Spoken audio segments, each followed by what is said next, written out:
DoctorAche reviews Ant-Man and the Wasp. Alright, short review. Enjoyable, but not breaking any new ground, and didn't blow anyone away.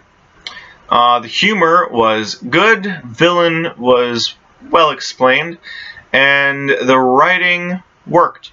Like I said in my short review, this video was essentially just a palate cleanser after Infinity War.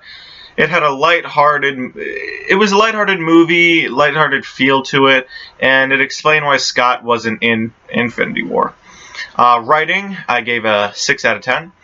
I liked the writing, but like I said, it didn't break any new ground. It was good enough not to warrant a 5, though. Beginning, I'm giving a 6. It opens with narration and sums up Hank losing his wife and planning to get her back because Scott made it back from the same place that she shrunk down into, and so because of that he thinks she might still be alive. When we get to see Scott playing with his daughter, and she is super cute.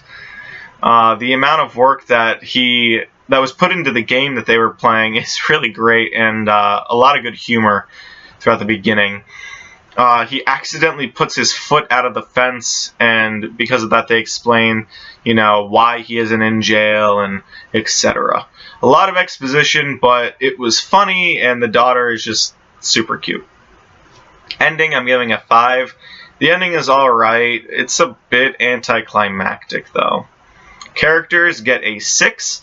Good characters with real motivations and backstories. I especially liked the guys at XCon. All of them were very funny.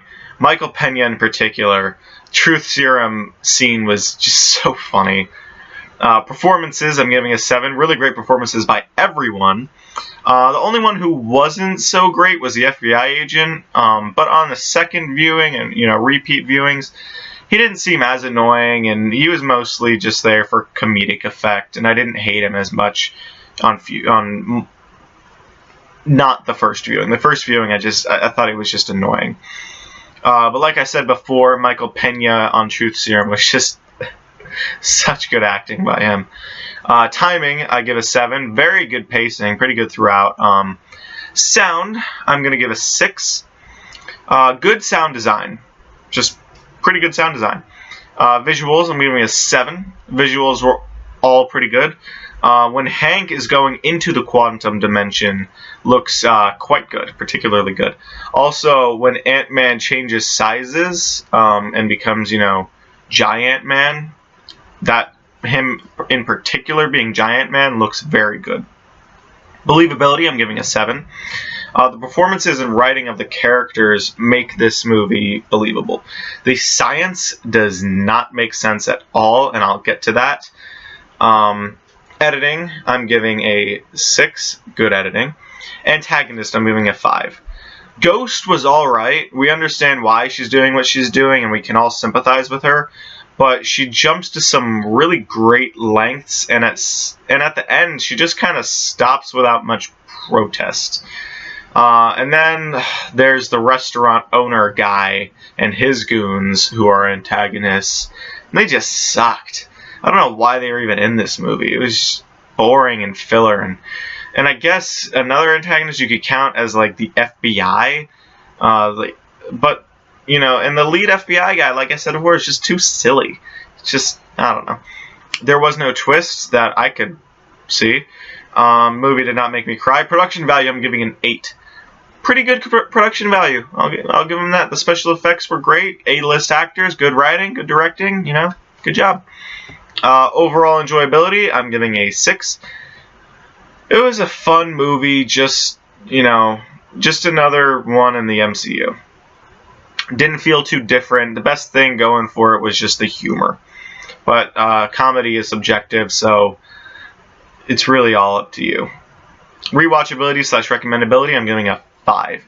I'll definitely rewatch this movie because it's in the MCU, and there's going to be sequels to it, and I kind of do a MCU binge every now and then, to refresh everything. The only thing is, it really has going for it, apart from being The only thing it really has going for it is that it's in, you know, the MCU, and the fact that it has pretty good humor, which I keep referencing. Alright, time for pros and cons. Pros. Scott's daughter, Cassie, is so flippin' cute. Oh my god, she's so cute. Luis, during Truth Serum, is really funny and awesome with his storytelling. I love his storytelling. Scott, possessed by Janet, is also pretty awesome acting. Scott and Cassie's pep talk is pretty heartfelt and cute. All the comedy, but I'm not going to go in and list every single thing that I thought was funny because comedy is subjective. Now for the cons. This list is a tad bit longer than the pros, to be honest with you. Cons. Opening narration. After Janet shrunk down and disarmed the bomb in the beginning, Hank is still on it when it crash lands into the ocean. 1. How did he not either drown or just die on impact? And 2, how did he get rescued? Was there a beacon or something? Like, if there was, they didn't, like, tell us that. And if he had communication with S.H.I.E.L.D. again, they didn't tell us that. I mean, it's totally plausible, but they don't really make it obvious. Another con is, personally, I think Hope looked better in the first movie than she does in this one, which is weird because I usually like longer hair, but I don't know. Why did they need to build that huge lab contraption instead of just doing what Scott did in the first one? And just, I don't know, bring extra supplies so you can grow back to normal size and give Janet the same? I don't know. Like, they say something about them needing something from Scott's suit that he claimed to have lost, but I don't think that really explains why they couldn't have done that with the suits that they manufactured. Like, all that they needed from Scott's suit was to be able to triangulate and find the lab. So, I don't know. Also, if he had the plans for this building, why hadn't he already built it? He didn't just give up on finding his wife. Like, in the first movie, he's still, like, hopeful or whatever. Like, it just doesn't sound like he would have just, I'm like, oh, alright, just gonna leave these plans that I built and spent all this time on and not even try to make it work. Also, why didn't they get the final component they needed after or before they got Scott? Like, they get Scott and they bring him to the lab and they're like, oh yeah, we just need to go get this last component and then we can shrink down and we can talk to my mother and Janet and blah blah blah. Like, why didn't they get the component and then get Scott? I know why, so that Scott could be in the middle of the action and for storytelling purposes. But it just doesn't make sense logically. So, you know, come on, writers, do just a little bit better. Just a little bit better. What makes, or excuse me, how are they affording the parts, like, to purchase all of these things? They're on the run. Their banks are obviously frozen. I doubt they have a warehouse full of just cash sitting somewhere for them. Like, are they robbing banks with their miniature tech? Like, that'd be kind of screwed up and anti, you know, heroic. Also, why was the lab only offered $1 billion for? Like, the parts alone, a regular building that size would be worth way more than that. And the parts and the technology in that thing on top of just the building itself, it should be worth more than just $1 billion. Also, when Scott goes to Cassie's school to get the trophy, because that's where his Ant-Man suit is, how does he know which classroom is hers?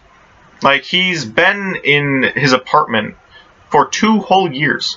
He wouldn't know which one was Cassie's.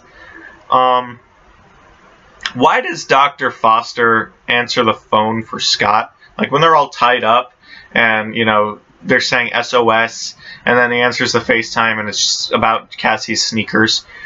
Why would Dr. Foster even answer the phone? It just wouldn't make sense. Also, what makes Dr. Foster think he can cure Ghost with the whatever from the quantum realm? What brings him to this conclusion? Another con is the car chase for the lab towards the end is just stupid and pointless. And when Hank gets down there to Janet, what had she been eating? What had she been drinking? Where did she get the new clothes? How did she have makeup on? Etc. Like, so many unanswered questions.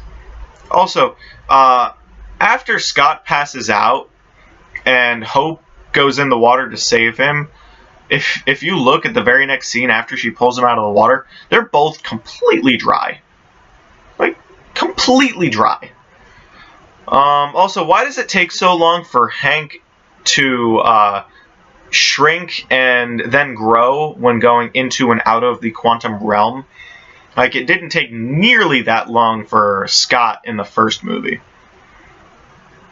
Also, the science in general, as it is explained in Ant-Man 1, is that the way that it works is it shrinks your molecules closer together so that you can be smaller. So the way, basically, it's increasing your density while lowering your volume. You remain the same mass, your volume gets shrunk, therefore your density increases. Now, if that's the case, all it's doing is shrinking the atoms closer together, the molecules closer together. How is it, then, that you can shrink between the molecules if all you're doing is bringing the molecules closer together? No, doesn't make sense. That is not how it happens. Also, if you were to go that tiny, you would remain the same weight, as I said, but your density would increase. So, when the Thomas the Tank Engine blows up in the first movie, and when the Ant blows up in the first movie, and when Scott in this movie and Civil War blow up, get big, his density would be minute. He'd probably float at that point. Like,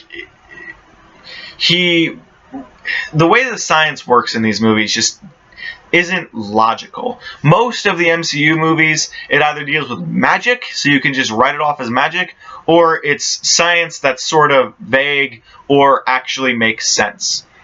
This one, they explain, but doesn't make sense, and it just irritates me a little bit.